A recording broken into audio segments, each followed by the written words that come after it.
Welcome to മെൻട്ര learning. അപ്പൊ ഇന്ന് നമ്മള് NMMS 8th standard biology second പാർട്ടാണ് നമ്മൾ പറയാൻ പോകുന്നത്. നമ്മൾ കഴിഞ്ഞ ക്ലാസ്സിൽ ഫസ്റ്റ് പാർട്ടിൽ കുറച്ചുകൂടെ നന്നായി എക്സ്പ്ലെയിൻ ചെയ്ത് നമ്മളെ ഫസ്റ്റ് വീഡിയോ ആയതുകൊണ്ട് കുറച്ചുകൂടെ നിങ്ങൾക്ക് മനസ്സിലാവുന്ന രീതിയിൽ എങ്ങനെയാണ് എക്സാം എഴുതേണ്ടത്, എങ്ങനെയാണ് ഓരോ ക്വസ്റ്റ്യൻസിനെ അപ്രോച്ച് ചെയ്യേണ്ടതെന്നൊക്കെ പറഞ്ഞിട്ട് നമ്മൾ ഫസ്റ്റ് പാർട്ട് വീഡിയോ ഇട്ടുണ്ടായിരുന്നു. ഇന്ന് നമ്മൾ സെക്കൻഡ് പാർട്ട്, ഇനി പുതിയ കുറച്ച് ക്വസ്റ്റ്യൻസ് നോക്കണം. അപ്പൊ നമ്മൾ സ്ഥിരം ചെയ്യുന്ന പരിപാടി, നമ്മൾ ക്വസ്റ്റ്യൻ നോക്കുന്നതിന് മുന്നേ കുറച്ച് ലേശം ടോപ്പിക്സ് കവർ ചെയ്യണം ഒരു 10 minutes. ഓക്കെ, അപ്പം ഇത് നമ്മുടെ ആനിമൽ ടിഷ്യൂസ്, ജന്തുകലകളെ കുറിച്ചാണ് പറയുന്നത്. നമ്മള് നമ്മുടെ 8th സ്റ്റാൻഡേർഡിൽ നമുക്ക് പഠിക്കാനുള്ള ഒരു പോർഷൻ ആണ്. അപ്പം അത് ചിലപ്പോൾ നിങ്ങൾ അവിടെ കവർ ചെയ്ത് എത്തുണ്ടാവില്ല, അതുകൊണ്ട് നമ്മൾ നിങ്ങളുടെ ടെക്സ്റ്റിൽ അതേ പേജാണ് കേട്ടോ. ഓക്കെ, അപ്പൊ എന്താണ് animal tissues? Animal tissues composed of group of similar cells perform various functions body of animals. അപ്പൊ അതിൽ നമ്മൾ കുറച്ച് ആനിമൽ ടിഷ്യൂസിനെ കുറിച്ചാണ് ഇവിടെ പറയാൻ പോകുന്നത്, ജന്തുകലകള്. 4 കുറിച്ച് നമ്മൾ ശ്രദ്ധിച്ചാൽ മതി. ഇപ്പോ എപ്പിത്തീലിയൽ ടിഷ്യൂ അഥവാ ആവരണകല, കണക്റ്റീവ് ടിഷ്യൂ അഥവാ സംയോജക കല, മസിൽ ടിഷ്യൂ അഥവാ പേശികല, ന്യൂറൽ ടിഷ്യൂ അഥവാ നാഡീകല. പേരിൽ തന്നെ ഉണ്ട് ഉത്തരം, ഞാൻ എപ്പോഴും പറയുന്ന പോലെ പേരിൽ തന്നെ ഉണ്ട് ഉത്തരം. നമുക്ക് അത് വെച്ചിട്ട് പഠിക്കാം. അപ്പൊ ഫസ്റ്റ് നമ്മൾ പറയാൻ പോകുന്നത് എപ്പിത്തീലിയൽ ടിഷ്യൂ അഥവാ ആവരണകല. Epithelial tissue covers and protect the surface of the body and internal organs. നമ്മുടെ ആന്തരിക അവയവങ്ങളെ കവർ ചെയ്ത് സംരക്ഷിക്കുന്ന ആളാണ് ആവരണകല. ആന്തരിക അവയവങ്ങൾ, connective tissue, internal organs. Help in the absorption of various substance, വിവിധ പദാർത്ഥങ്ങളെ ആഗിരിക്കാൻ സഹായിക്കുന്നുണ്ട്. പ്രൊഡ്യൂസസ് സെക്രീഷൻസ് ലൈക്ക് മ്യൂക്കസ് അഥവാ ശ്ലേഷ്മം പോലുള്ള സാധനങ്ങൾ ഉൽപ്പാദിപ്പിക്കും.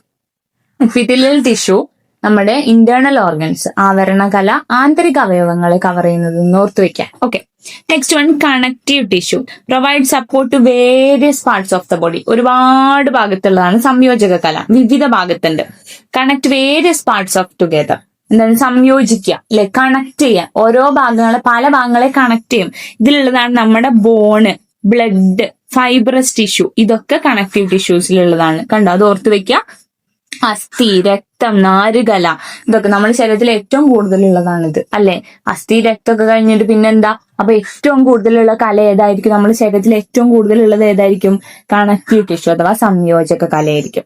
പിന്നെ ഉള്ളത് മസിൽ ടിഷ്യൂ, മസിലുള്ളത്, അല്ലെ. Help in body movement and locomotion, അനക്കാനും ശരീരത്തിന് അനക്കാനും നടക്കാനും തിരിയാനും ഒക്കെ സഹായിക്കുന്നു.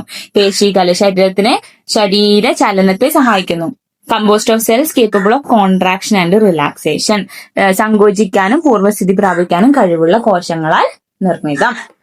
Last one neural tissue makes impulse transmission possible. നാഡീകല, സന്ദേശവിനിമയം. നമ്മുടെ ശരീരത്തിൽ സന്ദേശവിനിമയം നമ്മൾ 9th കുറച്ചുകൂടെ നന്നായിട്ട് പഠിക്കും. എന്താണ് സന്ദേശവിനിമയം അഥവാ ഇമ്പൾസ് ട്രാൻസ്മിഷൻ. ഇപ്പൊ ന്യൂറൽ ടിഷ്യൂസ് ആണ് ഈ നമ്മളിപ്പോ ഞാൻ അവിടെ നുള്ളിക്കഴിഞ്ഞാൽ വേദനിക്കുന്നുണ്ട്. വേദനിക്കാൻ കാരണം ഇവിടുന്ന് ഇമ്പൾസ് തലയിൽ പോയിട്ട് അത് തിരിച്ച് നുള്ളിയതാണ്, വേദനയാണെന്നുള്ള ആ ഒരു ഇമ്പൾസ്, ആ ഒരു സന്ദേശം ഇവിടെ പോയിട്ട് തിരിച്ചു വന്നത് കൊണ്ടാണ്. ഓക്കെ, അതാണ് neural tissue. Control and coordinate bodily activities, ശാരീരിക പ്രവർത്തനങ്ങളെ നിയന്ത്രിക്കുകയും ഏകോപിപ്പിക്കുകയും ചെയ്യുന്നു. ഓക്കെ, അപ്പൊ നമ്മള് 4 ജന്തുകലകൾ അഥവാ ആനിമൽ ടിഷ്യൂസിനെ കുറിച്ച് പഠിച്ചു. ഓക്കെ, ഇനി നമ്മള് എന്താണ് ടോണോപ്ലാസ്റ്റ് എന്ന് പറയുന്നുണ്ട്. എന്താണ് tonoplast? The tonoplast is the single semi permeable membrane that surround the large central vacuole in plant cell. സസ്യകോശങ്ങളിൽ ഉള്ള ഒരു സാധനമാണ് ഇതാണ്. കണ്ടോ, ഇതാണ് ടോണോപ്ലാസ്റ്റ്. എന്താണ്?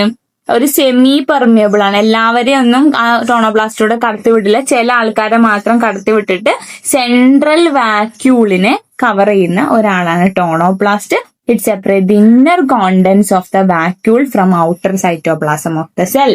കണ്ടോ, ഈ ഇതാണ് സൈറ്റോപ്ലാസം. ഈ സൈറ്റോപ്ലാസം എന്നുള്ള സാധനങ്ങളെയും ഉള്ളിലുള്ള സാധനങ്ങളെയും സെപ്പറേറ്റ് ചെയ്യുന്ന ആളാണ് ആര്? ടോണോപ്ലാസ്റ്റ് എന്ന് പറയുന്നത്. ജസ്റ്റ് നമ്മളൊരു ക്വസ്റ്റ്യൻ പറയുന്നുണ്ട്, അതിനോട് നേരത്തെ ഡിസ്കസ് ചെയ്തു എന്നുള്ളതേ ഉള്ളൂ.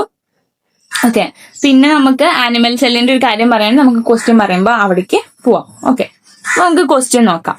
First question, blood is a രക്തകോശം എന്നത് എന്താണെന്നാ പറയുന്നത്? Option A incompletely differentiated cell, option B partially differentiated cell, option C undifferentiated cell, option D completely differentiated cell.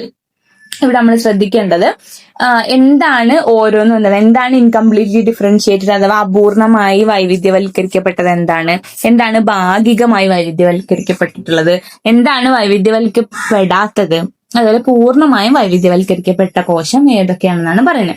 ഇവിടെ നമ്മൾ ഓർക്കേണ്ട ഫസ്റ്റ് നമ്മൾ പറയുന്നത് ഇൻകംപ്ലീറ്റ്ലി ഡിഫറൻഷിയേറ്റഡ് സെൽസിനെ കുറിച്ചിട്ടാണ്. ഓക്കെ, അഥവാ അപൂർണമായി വൈവിധ്യവൽക്കരിക്കപ്പെടാത്ത കോശം.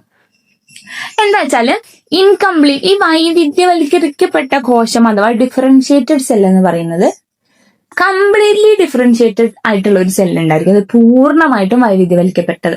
അവർ സെപ്പറേറ്റ് ആയി, അവർക്കൊരു പ്രത്യേക തരം ഫുള്ള് പണിയും കഴിഞ്ഞ ആളാണ്. അവർക്കൊരു പ്രത്യേക ഫംഗ്ഷൻ ഉണ്ടായിരിക്കും.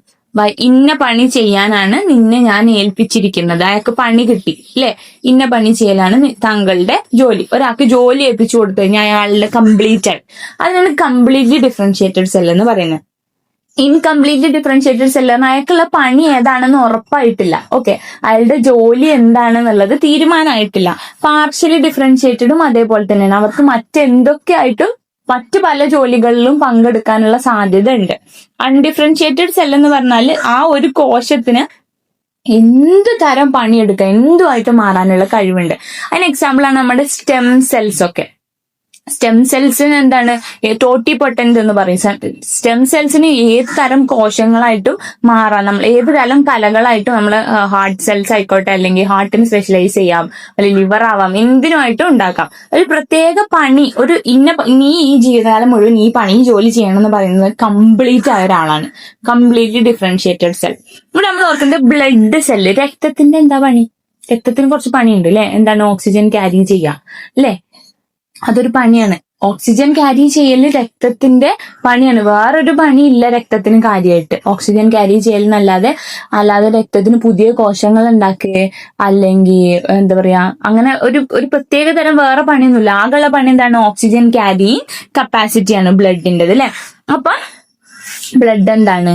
ഒരു കംപ്ലീറ്റ്ലി ഡിഫറൻഷിയേറ്റ്, പൂർണ്ണമായും വൈവിധ്യവൽക്കരിക്കപ്പെട്ട കോശമാണ്. രക്തത്തിനൊരു പ്രത്യേക തരം പണിയുണ്ട്. ആ പണി അല്ലാതെ, അതിനെ ഏൽപ്പിച്ച ജോലി അല്ലാതെ വേറെ ഒന്നും ചെയ്യാനുള്ള കഴിവ് അയാൾക്കില്ല. കംപ്ലീറ്റ് ആയിട്ട് ഇയാളെ ജോലി ഇവിടെ ഇരിക്കണം എന്ന് പറഞ്ഞാൽ അവിടെ ഇരിക്കണം, അവിടെ നിന്നിട്ട് പോകാൻ പാടില്ല. കംപ്ലീറ്റ്ലി ഡിഫറൻഷിയേറ്റഡ് ആയിട്ടുള്ള ആളാണ് ബ്ലഡ് സെൽസ് എന്ന് പറയുന്നത്.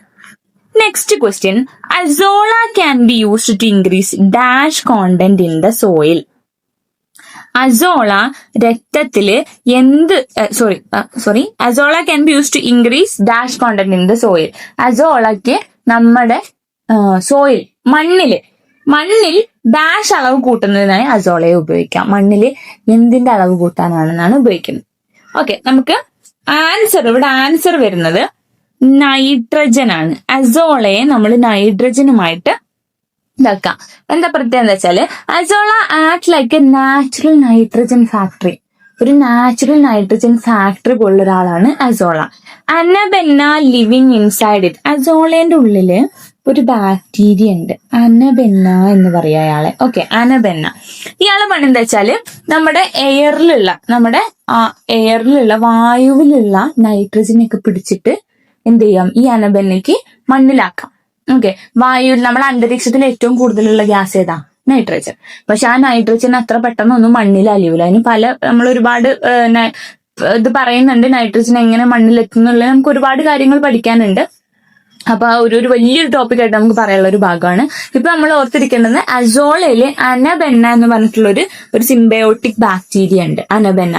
ഈ ബാക്ടീരിയന്റെ പണി അന്തരീക്ഷത്തിലുള്ള നൈട്രജനെ വലിച്ചിട്ട് മണ്ണിലേക്ക് അലിയിക്കാൻ സഹായിക്കുന്ന ഒരാളാണ്. അപ്പൊ അസോള നൈട്രജൻ ഫിക്സേഷൻ ആണ്, അഥവാ നൈട്രജൻ ആണ് മണ്ണിലേക്ക് ആക്കുന്നത്. ഓക്കെ, അത് ഓർത്ത് വെക്കുക. അനബെന്ന എന്ന് പറഞ്ഞിട്ടുള്ള ഒരു സിംബയോട്ടിക് ബാക്ടീരിയ ഉണ്ട് എന്നുള്ളത് ഓർത്ത് വെക്കുക. Next question, which tissue are most diverse and largest in number in our body. നമ്മൾ ഓൾറെഡി പറഞ്ഞു, നമ്മുടെ ശരീരത്തിൽ ഏതു കലകളാണ് ഏറ്റവും കൂടുതൽ കാണപ്പെടുന്നതും ഏറ്റവും വൈവിധ്യമാർന്നതും? ഏതായിരുന്നു ഏറ്റവും കൂടുതൽ നമ്മുടെ ശരീരത്തിലുള്ളത്? യോജക കല അഥവാ കണക്റ്റീവ് ടിഷ്യൂ. നമ്മൾ ഓൾറെഡി പറഞ്ഞ ടോപ്പിക് ആണല്ലേ, യോജിപ്പിക്കുക. ബ്ലഡ്, ബോണ്, രക്തം, അസ്ഥിയൊക്കെ ഇതിന് ഉദാഹരണമാണ്. ഏറ്റവും കൂടുതലുള്ളത് ഇവരൊക്കെയാണ് അല്ലെ, connective tissue.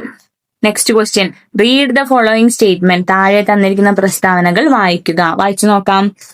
Protoplasm means all the substance inside the cell membrane. കോശസ്തരത്തിനുള്ളിലെ എല്ലാ പദാർത്ഥങ്ങളെയും ചേർത്ത് ജീവദ്രവ്യം എന്ന് പറയുന്നു. Cytoplasm is the part of protoplasm including nucleus. ജീവദ്രവ്യത്തിൽ മർമ്മം ഉൾപ്പെടെയുള്ള ഭാഗമാണ് കോശദ്രവ്യം. Cell organelles are the specific parts seen in the cytoplasm to perform physiological functions. ജീവധർമ്മങ്ങളുടെ നിർവഹണത്തിനായി കോശദ്രവ്യത്തിൽ കാണപ്പെടുന്ന സവിശേഷ ഘടകങ്ങളാണ് കോശാംഗങ്ങൾ. ഇത്ര കാര്യം തന്നു. എന്നിട്ട് ഏതൊക്കെയാണ് കറക്റ്റ് എന്നാണ് ചോദിക്കുന്നത്. ഒന്നാമത്തെ എന്താണ്? Protoplasm means all the substance inside the cell membrane. Cell membrane അഥവാ ജീവദ്രവ്യത്തിലുള്ള എല്ലാ സാധനങ്ങളെയും നമ്മൾ പ്രോട്ടോപ്ലാസം എന്ന് വിളിക്കുന്നതാണ് പറയുന്നത്. ഇത് നമുക്ക് അറിയണമെന്നുണ്ടെങ്കിൽ നമുക്ക് എന്തറിയണം? ആനിമൽ സെല്ല്, ഒരു പ്ലാന്റ് സെൽ അല്ലെങ്കിൽ ആനിമൽ സെല്ലിന്റെ ഫംഗ്ഷൻ എന്തൊക്കെയാണ് നമ്മൾ പഠിക്കണം. ഇതിൽ ന്യൂക്ലിയസ് ആണ് ഈ ഭാഗം മുഴുവൻ അല്ലെ. ന്യൂക്ലിയസിലുള്ള ആൾക്കാരാണ് ഇവിടെ നമ്മൾ പറയുന്നത്. ഇതാണ് സൈറ്റോപ്ലാസം, ഇതാണ് ജീവദ്രവ്യം അഥവാ അതിന്റെ ഉള്ളിൽ ഇത് ഫുൾ ഈ ലിക്വിഡാണ് സൈറ്റോപ്ലാസം എന്ന് പറയുന്നത്. ഇതാണ് ന്യൂക്ലിയസിന്റെ ഉള്ളിലുള്ള ആൾക്കാര്. ന്യൂക്ലിയസും സൈറ്റോപ്ലാസം കൂടെ കൂടിച്ചേർന്നിട്ട് നമ്മൾ ഇവിടെ പ്രോട്ടോപ്ലാസത്തിനെ പറയുന്നുണ്ട്. ഇവിടെ ചോദ്യം എന്താണ് പറയുന്നത്? Protoplasm means all the substance inside the cell membrane. Cell മെംബ്രെയിന്റെ ഉള്ളിലുള്ള എല്ലാവരെയും കൂടെ നമ്മൾ കൂട്ടി വിളിക്കുന്ന പേരാണ് പ്രോട്ടോപ്ലാസം. അതെന്താണ്? ശരിയാണ്. രണ്ടാമത് എന്താ ഇവിടെ പറയുന്നത്? Cytoplasm is the part of protoplasm including nucleus. Cytoplasm എന്ന് പറയുന്നത് പ്രോട്ടോപ്ലാസത്തിന്റെ ഒരു ഭാഗമാണ്. ന്യൂക്ലിയസ് അടക്കമുള്ള ഒരു ഭാഗമാണ് സൈറ്റോപ്ലാസം എന്നാണ് പറയുന്നത്. ആണോ? അല്ല. സൈറ്റോപ്ലാസം കണ്ടോ, ഈ ഒരു ദ്രവ്യഭാഗമാണ് സൈറ്റോപ്ലാസം. അതിന്റെ ആ ആൻസർ അതെന്താണ്? അപ്പൊ അത് റോങ് ആണ്. ഇത് ശരിയാണെന്ന് പറഞ്ഞു, ഇത് റോങ് ആണെന്ന് പറഞ്ഞു. The cell organelles are the specific parts seen in the cytoplasm to perform physiological function.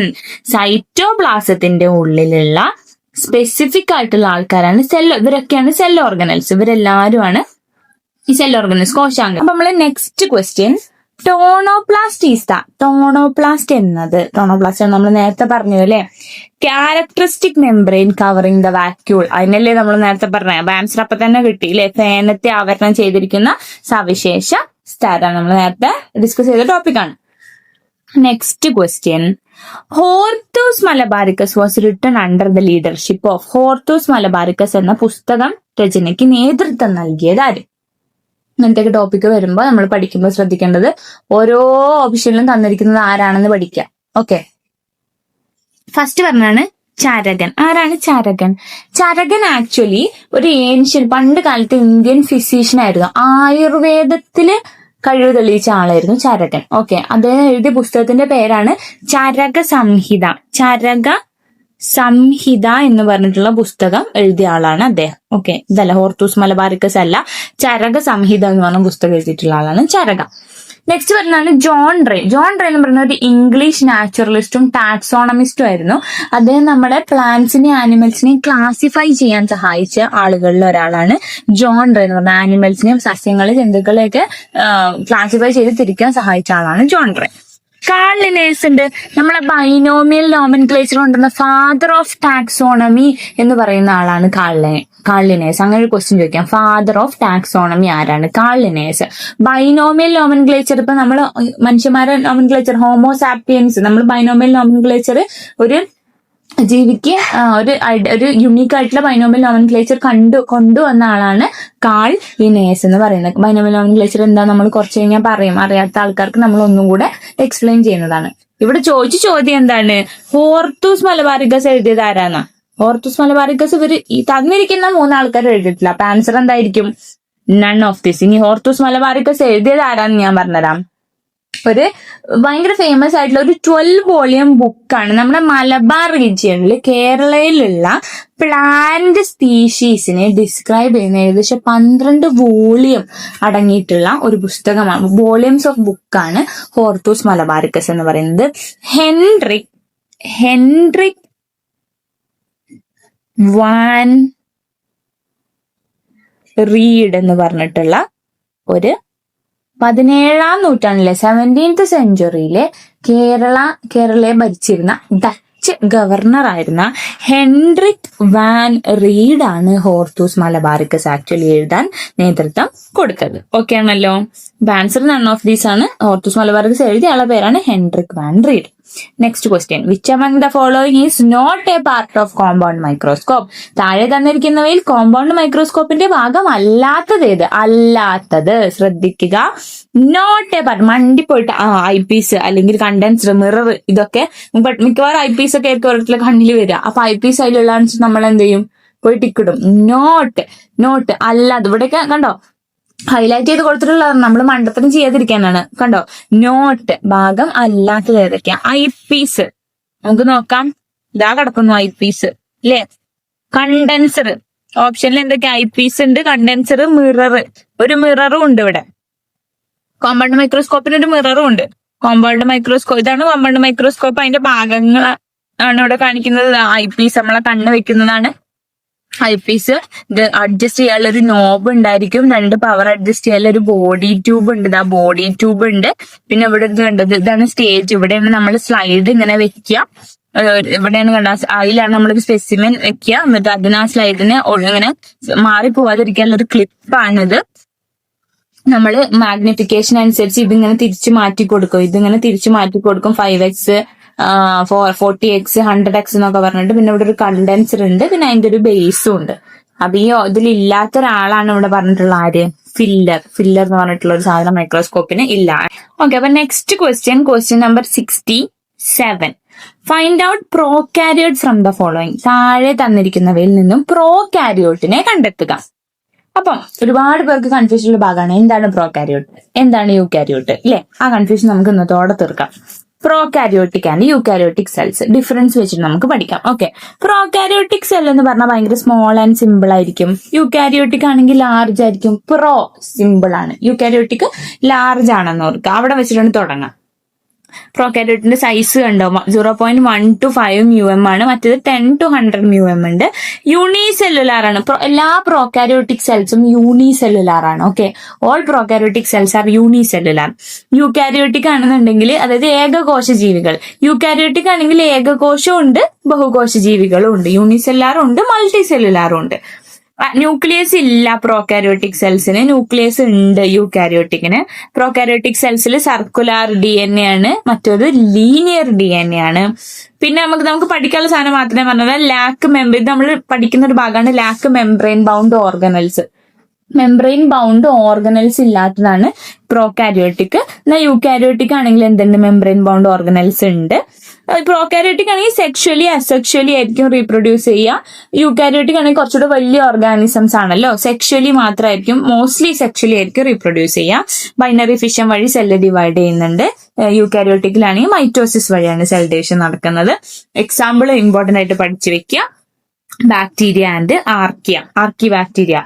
Eukaryotic എന്ന് പറഞ്ഞാൽ വലിയ ഓർഗാനിസംസ് ആണെന്ന് ഓർത്ത് വെക്കുക. അതായത് പ്ലാന്റ്, ആനിമൽ സെൽസ്, ഹ്യൂമൻസ് ഒക്കെ, നമ്മളൊക്കെ യൂകാരിയോട്ടിക് ആണ്. ബാക്ടീരിയയും ആർക്കിയുമാണ് പ്രോകാരിയോട്ടിക്കില് വരുന്നത്. ഓക്കെ, ഇതൊന്ന് പഠിച്ചു വെച്ചാൽ മതി. ഇതിൽ ഇമ്പോർട്ടന്റ് ആയിട്ടുള്ളതാണ് ഈ എക്സാമ്പിൾ.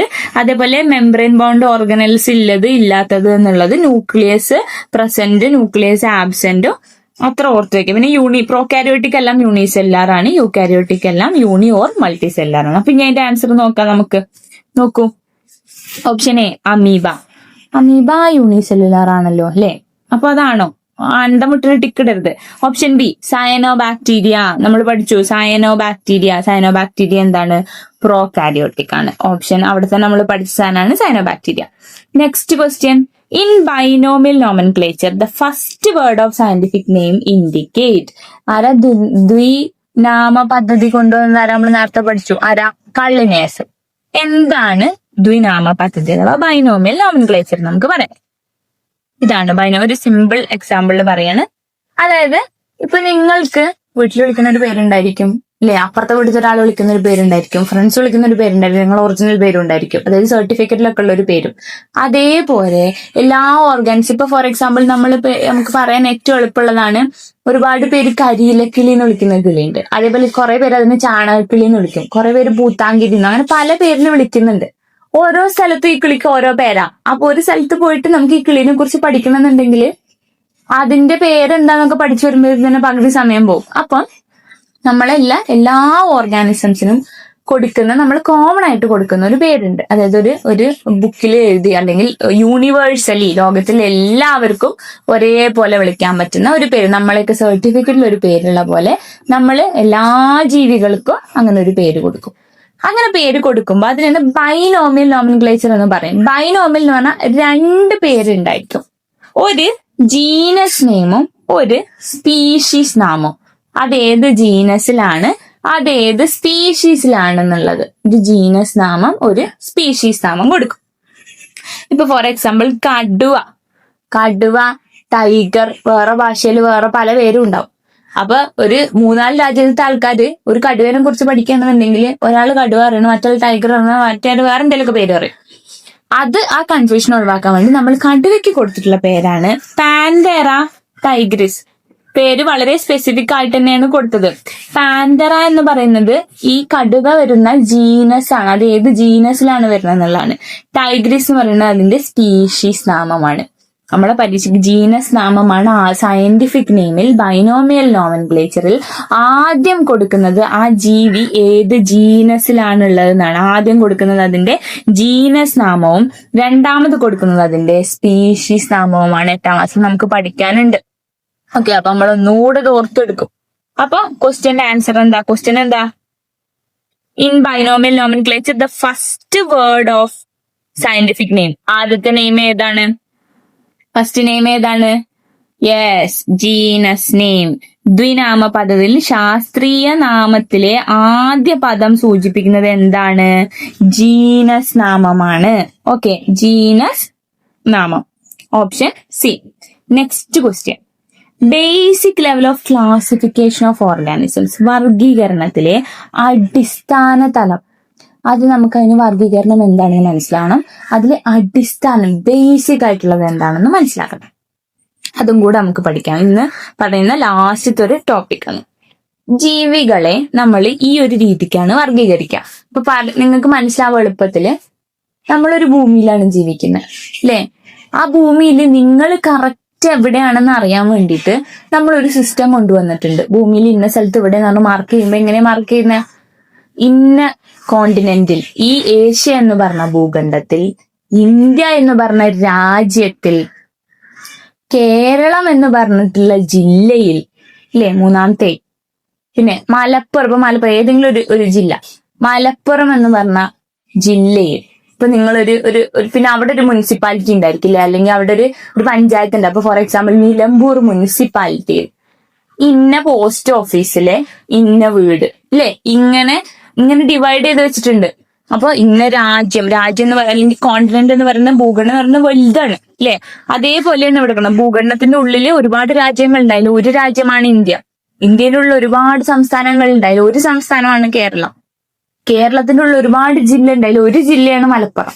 മലപ്പുറം ജില്ലയിൽ ഒരുപാട് മുനിസിപ്പാലിറ്റി ഉണ്ടായാലും ഒരു മുനിസിപ്പാലിറ്റിയാണ് നിലമ്പൂര് അല്ലെ? അങ്ങനെ നമുക്കൊരു പോസ്റ്റ് വരാനുള്ള ഒരു വഴിയാണിത്. ഇതേപോലെ ഒരു ജീവിനെ ഐഡന്റിഫൈ ചെയ്യാനുള്ള ഒരു വഴിയാണ് ഇതൊക്കെ.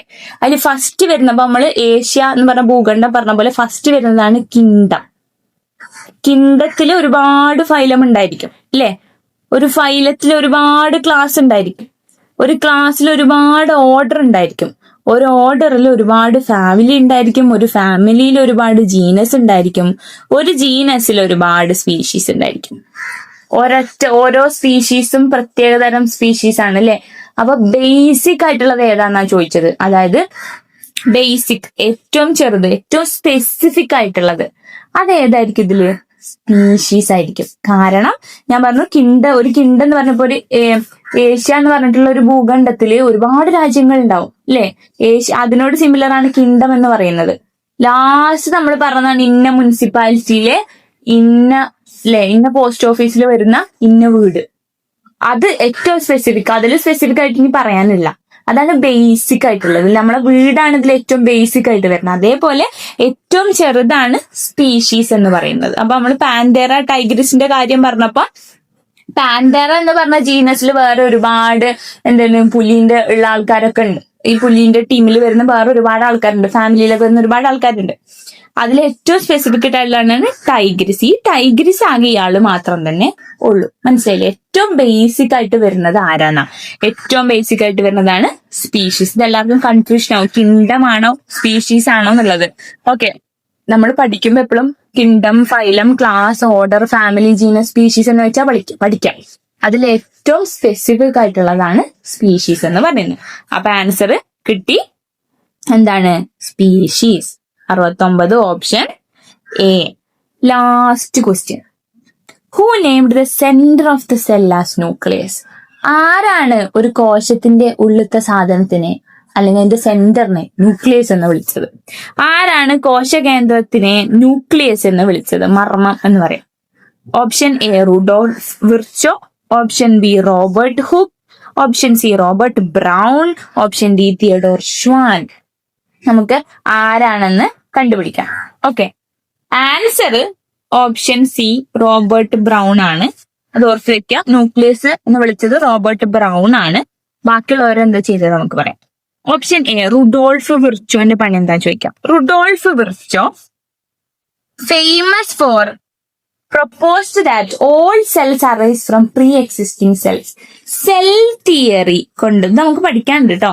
സെൽ തിയറി, കോശ സിദ്ധാന്തം കൊണ്ടുവന്ന ആളാണ് Rudolf Virchow. Okay, cell theory അഥവാ കോശ സിദ്ധാന്തം, അതായത് ഒരു കോശത്തിൽ നിന്നാണ് ബാക്കിയുള്ള എല്ലാ കോശങ്ങളും ഉണ്ടാവുന്നതെന്ന് പറഞ്ഞ ആളാണ് റുഡോൾഫ് വിർച്ചോ. റോബർട്ട് ഹുക്ക് ഉണ്ട്. റോബർട്ട് ഹുക്കിന്റെ പണി എന്താണ്?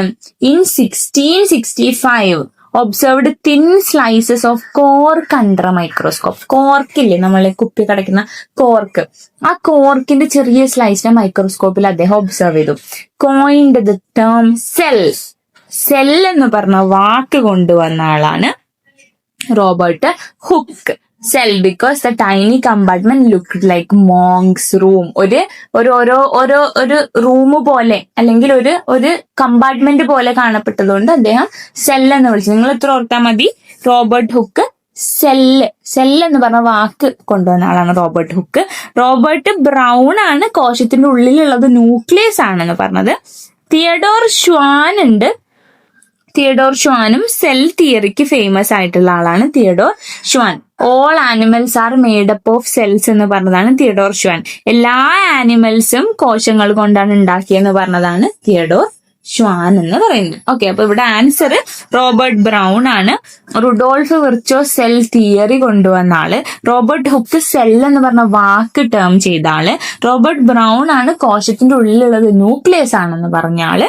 തിയഡോർ ഷ്വാൻ ആണ് എല്ലാ ജന്തുക്കളും കോശങ്ങൾ കൊണ്ടാണ് ഉണ്ടാക്കിയത് എന്ന് പറഞ്ഞ ആള്. ഓക്കെ, ഇത്ര ക്വസ്റ്റ്യൻസ് ആണ് നമുക്ക് ഇന്ന് കാര്യമായിട്ട് നമ്മൾ ഡിസ്കസ് ചെയ്തത്. അപ്പൊ നിങ്ങൾ ശ്രദ്ധിക്കേണ്ട കാര്യം എന്താ വെച്ചാൽ, നമ്മൾ ഈ ചെയ്യുന്ന പാറ്റേൺ നിങ്ങൾക്ക് ഇത് വർക്ക് ആവുന്നുണ്ടെന്നുണ്ടെങ്കിൽ ഇത് ഫോളോ ചെയ്യാം. നമ്മൾ ഒരു ക്വസ്റ്റ്യൻ അല്ല പഠിക്കുന്നത്, മറിച്ച് ഒരു ക്വസ്റ്റ്യൻ കാണുമ്പോൾ നമ്മൾ എത്രണ്ണം പഠിക്കുന്നുണ്ട്? 4 പഠിക്കുന്നുണ്ട് അല്ലെ? 4 ഓപ്ഷൻ പഠിക്കുന്നുണ്ട്.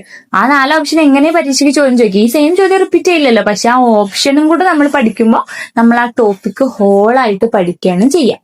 ഓക്കെ, പ്രീവിയസ് ഇയർ ക്വസ്റ്റ്യൻ ചെയ്യുമ്പോൾ നമ്മൾ ഏറ്റവും ചെയ്യേണ്ട കാര്യം ഇതാണ്. എല്ലാ ഓപ്ഷൻസും പഠിച്ചു വെക്കാം. പഠിച്ചത് ഓർമ്മ ഉണ്ട് എന്ന് ഓർത്ത് വെക്കാം. നമുക്ക് കുറെ കോഡൊക്കെ ഇട്ടിട്ട് നമ്മള് വൈറ്റ് ബ്ലഡ് സെൽസിന്റെ പേര് ബെൻ എം എന്ന് പഠിച്ച പോലെ ഒരുപാട് കോഡൊക്കെ ഇട്ടിട്ട് നമുക്ക് പഠിക്കാം. ഓക്കെ, അപ്പൊ നമ്മളിപ്പോ ഒരു 2 ഇയറിലുള്ള ക്വസ്റ്റ്യൻ പേപ്പറാണ് ഇപ്പൊ ചെയ്തത്. ഇനി നമുക്ക് ഭാവിയിൽ ഇനിയും ഒരുപാട് ക്വസ്റ്റ്യൻ പേപ്പർ ആയിട്ട് വരാം. നമുക്ക് എന്തായാലും എന്ത് ചെയ്യണം? നമുക്ക് NMMS ക്രാക്ക് ചെയ്യണം. നമ്മൾ ക്രാക്ക് ചെയ്യും അല്ലെ? നമ്മൾ ഈ പ്രീവിയസ് ഇയർ ക്വസ്റ്റ്യൻ പേപ്പർ ഒക്കെ നോക്കിയിട്ട് നമ്മൾ എന്തായാലും ഈ വർഷം NMMS ക്രാക്ക് ചെയ്തിരിക്കും. You will be one of them. അപ്പൊ ഇന്നത്തേക്ക് ഇത്രയേ ഉള്ളൂ. Thank you for listening to me. By.